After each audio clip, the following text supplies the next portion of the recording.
Hello दोस्तों, आज हम classification of element and periodicity periodic table study करने की कोशिश करेंगे या करेंगे। तो उसमें हम एटम के बारे में पढ़ेंगे, एलिमेंट के बारे में पढ़ेंगे, मेटल के बारे में, non metal, metalloid, electronic configuration, noble gas, फ्रिक फ्रिक्टोमिक कॉन्फ़िगरेशन, सेल सबसेल के बारे में हम पढ़ेंगे। इसके बाद हम पढ़ेंगे सबसे पहले है एटम, स्मॉलेस्ट इंडिविजुअल पार्टिकल। सबसे पहला टॉपिक क्या था? एटम। हम सबसे पहले एटम के बारे में पढ़ेंगे। तो एटम क्या है? सबसे छोटा इनविजिबल पार्टिकल है। तो स्मॉलेस्ट इंडिविजुअल पार्टिकल है। इन एटम कुछ इस प्रकार का होता है, बीच में प्रोटॉन और न्यूट्रॉन होता है, साइड से इलेक्ट्रॉन चारों ओर चक्कर लगा रहता है। अगर हम एटम में देखेंगे तो सबसे पहले ऑर्बिट आता है, इसके बाद सेल, सब सेल और ऑर्बिटल और इलेक्ट्रॉन होता है। सबसे पहले अगर हम देखेंगे ऑर्बिट की, तो ऑर्बिट में होता है, ऑर्बिट होता है KLMN। एन तक हम नौमा में एन तक पढ़े थे, लेकिन इंटर में 10वां में और इंटर में हम पढ़ेंगे OPQ, मतलब KLMN के अलावा भी होगा, लेकिन अभी तक खोज नहीं हुआ है, इसलिए हम KLMN तक ही पढ़ते हैं। अगर के में का बात करेंगे तो एन का मान 1 होगा, एल में एन का मान 2, एम के में एन का मान 3, एन में एन का मान 4, 5, 6, 7 ऐसे ही होता है। सेल अगर बात करेंगे तो ऑर्बिटर पहला में N1 में सेल होता है 1s। अगर n बराबर 2 में बात करेंगे तो 2s 2p होगा। n बराबर 3 में बात करेंगे तो 3s 3p 3d होगा। n बराबर 4 में सेल देखेंगे तो 4s 4p 4d 4f होगा। n बराबर 5 में सेल देखेंगे तो 5s 5p 5d 5f होगा। n बराबर 6 में अगर हम सेल की बात करेंगे तो 6s 6s 6p 6d 6f भी होगा, लेकिन ज़रूरत नहीं है इसलिए नहीं लिखे। n बराबर 7 में बात करेंगे तो 7s 7p होगा।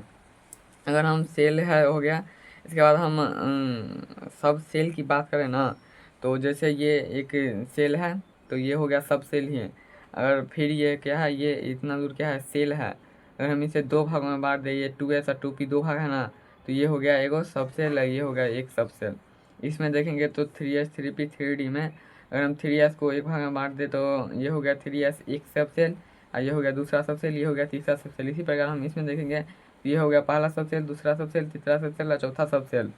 तो सेल के जो हम बांटते हैं ना उसके भागों में, तो वही हो जाता है क्या, सब सेल। सब सेल में अगर हम देखेंगे की कोशिश करें तो इलेक्ट्रॉन को हम कुछ इस प्रकार से हम 8 तरीके से दर्शा सकते हैं। ये डॉट बनाकर भी, क्रॉस बनाकर भी, स्टार बनाकर, ऊपर की तरफ, नीचे की तरफ, आधा ऊपर आधा नीचे है। इसके बाद इस तरह एलिमेंट की बात करें तो एलिमेंट की कहते हैं the substance which are made up of on type of atom और मॉलिक्यूल। तो एक टाइम के एटम से बनते हैं या मॉलिक्यूल से बनते हैं, उसे हम कहते हैं, क्या कहते हैं, एलिमेंट। अगर हम देखेंगे तो इस डिब्बे में अगर मतलब खाली लिथियम ही है, lithium lithium lithium lithium lithium, ये हो गया लिथियम एलिमेंट। अगर सोडियम है तो सोडियम का एलिमेंट। अगर दोनों हैं तो हम इसे मिक्सचर कहते हैं।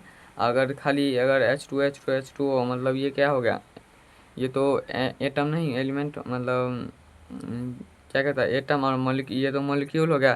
तो एलिमेंट ऑफ हाइड्रोजन, तो मॉलिक्यूल के भी से ही बनता है। एच हो गया एटम, H2 हो गया मॉलिक्यूल, तो मॉलिक्यूल से ही बनता है, तो एलिमेंट कहलाता है। अगर H प्लस H2 बनेगा तो ये एलिमेंट कहलाएगा। अगर H2O2 मतलब अलग अलग मॉलिक्यूल या एटम जुड़ेंगे तो उसे हम कहते हैं compound.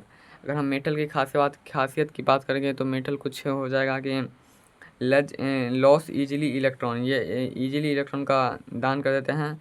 Non metal easily gain कर लेते हैं electron. Metalloid behaviour both metal and non metal, metal और नॉन मेटल के दोनों गुण को दर्शाता है। अगर हम लूज इलेक्ट्रॉन की बात करें मेटल में तो हो जाएगा, तो हम इसे इस प्रकार कर सकते हैं ME मेटल सड का अगर METALSD लिखेंगे तो ये हो जाएगा। तो ये मीटर के गुण को दर्शाएगा। जैसे हम देखेंगे M मतलब क्या होगा, मोल्यूबल, E मतलब इलेक्ट्रिक कंडक्टर, तो मेटल क्या होता है, मोल्यूबल होता है, इलेक्ट्रिक कंडक्टर होता है। T से हम बात करें टेंसिली स्ट्रेंथ हाई, मतलब तन्यता क्या होती है, हाई होती है। उसके बाद A से होगा क्या, एलॉय फ्रॉम एलाई फॉर्मेशन, तो ये भी क्या होगा, हाई। एल से अगर बात करेंगे लुस्ट्रियस मतलब चमकीला भी होता है, मेटल चमकीला भी होता है। एस से हम बात करें तो सोनेरियस सोडिक मतलब सोनोरियस मतलब ये आवाज़ भी करता है। डी मतलब डेस्टिक या डेंसिटी हाई, इसका डेंसिटी भी हाई होता है। नॉन मेटल की बात करेंगे तो गेन इलेक्ट्रॉन, तो इसमें क्या करेंगे ये होता है। एम से क्या होगा, नन मोल्यूबल, ई से होगा नॉन इलेक्ट्रिसिटी कंडक्टर, टी से होगा नॉन टेंसिटी स्ट्रेंथ, ए से होगा नॉन एलॉय फॉर्मेशन, एल मतलब नॉट ल्यूस्ट्रियस, एस मतलब नॉट सैनियस, और डी मतलब नॉट डेंसिटी एंड डेक्स्ट्री। मतलब मेटोलाइट तो दोनों का गुण दर्शाता ही है।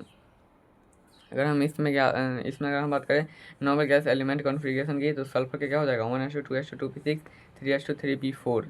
हमको क्या करना है, 1:2:2p3:3p4s4d यहाँ तक कम से कम याद कर लेना है, तो हमें मतलब लिखने में बहुत ही आसानी होगी। तो सल्फर का क्या होता है 1:2:2p6 3:3p4। अगर हम इलेक्ट्रॉन की बात करेंगे तो 6 6 9 12 13 14 15 16 हो गया। अगर हम सल्फ़र में अगर हमें शॉर्टकट में करना है, मतलब अगर हम सल्फ़र को जिस तरह कर रहे हैं तो उसको हम इस प्रकार भी कर सकते हैं, हीलियम लिख देंगे, इसके बाद हम लिख देंगे 1:2:3:2 और 3p4। सल्फ़र है तो हम उसे नियॉन भी लिख देंगे, 3:3p4 भी लिख सकते हैं। तो इससे क्या होता है, हमारा जगह कम घेरता है, नॉर्मल गैस कॉन्फ़िगरेशन है, इससे हमें जगह कम घेरता है। जैसे अगर हम सोडियम का करना है तो नियॉन कितना होता है 10 और 3s1 कर देंगे, ये हो जाएगा क्या सोडियम का। अगर कैल्शियम का करना है तो आर्गन 4s2 कर देंगे, तो ये हो जाएगा कैल्शियम का। जिंक का करना है तो आर्गन 4s2 और 3d10 कर देंगे, तो ये मतलब जगह बहुत कम घेरता है और हो जाता है। अगर ब्रोमीन की बात करेंगे तो आर्गन 4s2 3d10 और हम इसे 4p5 भी कर सकते हैं, मतलब 4p5 होगा। ब्रोमीन की आर्गन अगर 3d10 हो जाएगा, मतलब देखो इस दोनों में क्या अंतर है, इसमें यही अंतर है कि यह ऊर्जा के स्तर पर सजाया गया है, लेकिन ये अपने ऊर्जा के स्तर पर नहीं सजाया गया है। इसमें देखोगे तो 4s से मतलब इसमें ना सेल के हिसाब से दर्शाया गया है, पहले तीसरा सेल आएगा, इसके बाद चौथा आएगा, तो चौथा इस 4s को लास्ट में मतलब तीसरा के बाद कर दिया है। तो ये होता है सेल के आधार पर सजाना, तो सेल के आधार पर भी सजाते हैं और ऊर्जा के स्तर पर भी सजाते हैं। ऐसा अगर टिन की बात करेंगे तो हम सीधे अगर हम यहाँ पे KR मतलब क्रिप्टन भी लिख देंगे, अब 4s2 4d10sp5, तो ये हो जाएगा। लेकिन हम इसे अब सेल के आधार पर सजाएंगे, तो 4s को पहले कर देंगे, अब 5 ये हो गया पाँचवा सेल, ये होगा पाँचवा सेल, ये चौथा सेल पहले आएगा। इसी प्रकार SC स्कैंडियम का क्या होगा, आर्गन को हम कुछ इस प्रकार लिख देंगे 4s2 3p1 हो जाएगा। टाइटेनियम का 22 होगा तो आर्गन 4s2 3p4 हो जाएगा। मतलब CO मतलब कोबाल्ट का अगर हम करेंगे 27 का, तो आर्गन हो जाएगा 4s2 3p6 4sp1 होगा 4p1 होगा। कॉपर की बात करें तो आर्गन हो जाएगा 4s2 3p5 3p6 4p3। इसके बाद हम noble gas electronic configuration for S block and P block element. हम इलेक्ट्रॉनिक कॉन्फ़िगरेशन करेंगे S ब्लॉक के और P ब्लॉक का। तो हाइड्रोजन का करेंगे तो 1s1 हो जाएगा, लिथियम का करेंगे तो हीलियम और 2s1, सोडियम का नियॉन 3s1, पोटेशियम का आर्गन 4s1, रुबेडियम 37 का क्रिप्टन 5s2 सॉरी 5s1 होगा। इस होगा तो क्या होता है ना, CGM का क्या होगा जेनॉन 6s1, एफर मतलब फ्रेंस रेडॉन 7s, इसे याद कर लेना है 2 8 8 18 18 32, यह है पीरियोडिक टेबल का जादू। इसमें अगर हाइड्रोजन में एक है तो हम अगर इसमें दो जोड़ देंगे तो ये क्या हो जाएगा, लिथियम का बराबर होगा, तो एक में 2 जोड़ के 3, 3 में अगर हम 8 जोड़ेंगे तो ये सोडियम का बराबर होगा, 11 में 8 जोड़ेंगे तो 19 हो जाएगा पोटेशियम के बराबर, 19 में 18 जोड़ेंगे तो 37 हो जाएगा रुबेडियम के बराबर, 37 में अगर 18 जोड़ेंगे तो 55 हो जाएगा सीजियम के बराबर, सीजियम में 32 जोड़ेंगे तो 87 हो जाएगा फ्रांसियम के आधार पर।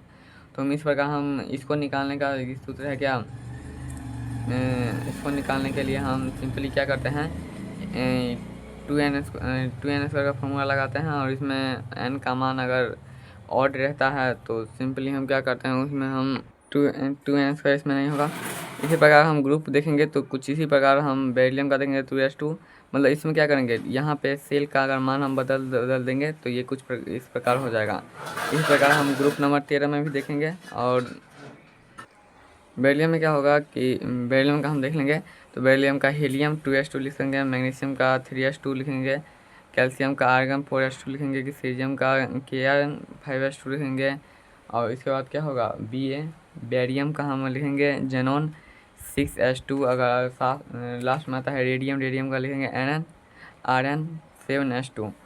ग्रुप 13 में हम देखेंगे तो कुछ इस प्रकार बोरॉन का हो जाएगा हीलियम 2H2 2p1 है। इसमें अगर हम सेल बदलता जाए तो आराम से ये भी बदलता जाएगा। इसमें हम देखेंगे तो पहला वाला में बोरॉन में डी नहीं है, दूसरा वाला मतलब 2 में डी नहीं है, तीसरा में देखेंगे तो एफ नहीं है और डी है, चौथा वाला मतलब तीसरा वाला में देखेंगे इसमें अगला में तो डी भी है और इसमें एफ भी है।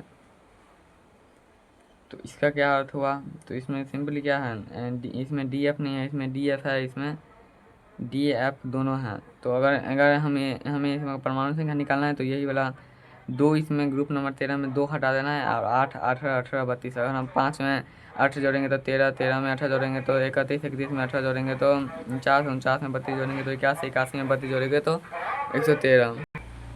ग्रुप नंबर 14 में भी क्या होगा, कार्बन में 2H2 2p6। इसमें फिर हम सेल बदलता जाएंगे और इसमें भी फिर ग्रुप नंबर 15 में भी सेल बदलता जाएंगे। अगर हम फिर आगे देखें ग्रुप नंबर 16 तो उसमें भी क्या ऑक्सीजन सल्फर टाइटेनियम पोलोनियम, तो इसमें भी क्या करेंगे ग्रुप बदलता जाएंगे। इसमें भी ग्रुप नंबर 17 में भी बदलता जाएंगे और ग्रुप 18 में भी देखेंगे तो हीलियम है, नियॉन है, आर्गन है, क्रिप्टन है, जेनॉन है। तो इसमें भी अगर हम ग्रुप बदल देंगे तो हो जाएगा। अगर हम 18वां ग्रुप का देखें तो नियम का क्या होगा, helium 2H2 2p6, argon neon 3H2 3p6, krypton तो क्या होगा argon 3d10 4H2 4p6, xenon तो krypton 4d10 5H2 6p6, radon का क्या होगा xenon HD10 4f 14 6H2 6p6। तो यही हो जाएगा कुछ यहाँ तक। इसके बाद आगे कल देखेंगे अल्टीमेट और पेनल्टी।